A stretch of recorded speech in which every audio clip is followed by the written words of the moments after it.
Hello friends, இப்போ நம்ம பார்க்க போகிற ரெசிபி என்னென்னா காரசாரமான மிளகா சட்னி. இந்த மிளகா சட்னி வந்து இட்லி, தோசை எல்லாத்தோடையும் நல்ல காம்பினேஷனாக இருக்கும்.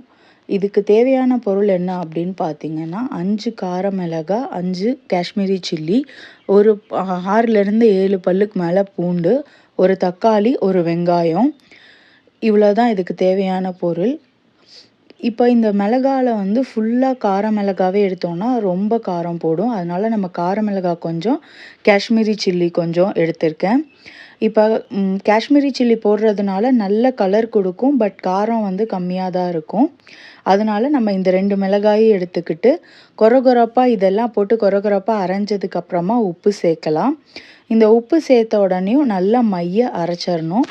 நல்ல மைய அரைச்சிட்டு, இது பச்சையாக தானே நம்ம அரைக்கிறோம், அதனால வந்து கொஞ்சம் நல்லா எண்ணெய் ஊற்றிட்டு கடுகு, உளுந்து, கருவேப்பிலை, பெருங்காயம் இதெல்லாம் போட்டு இதில் வந்து தாளித்து கொட்டிக்கலாம். இன்னொன்று என்ன அப்படின்னு பார்த்தீங்கன்னா, இந்த மிளகா சட்னியை நீங்கள் வந்து இப்போ சப்பாத்தி மேலே அப்ளை பண்ணி அதை ஒரு ரோல் மாதிரி பண்ணி கூட சாப்பிட்லாம்.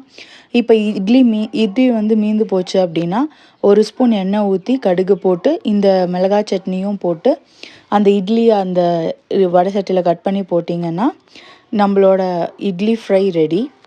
அந்த மாதிரி இந்த சட்னி வந்து ஒரு மல்டி பர்பஸ் சட்னினே சொல்லலாம்.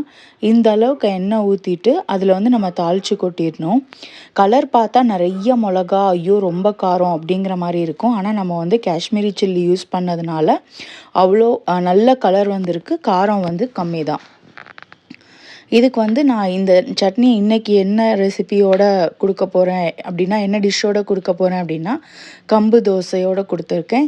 இந்த கம்பு தோசை ரெசிபியும் நம்ம சேனலில் வந்து போஸ்ட் பண்ணியிருக்கேன். ரெசிபி வேணும்னா செக் பண்ணி பாருங்கள் ஃப்ரெண்ட்ஸ்.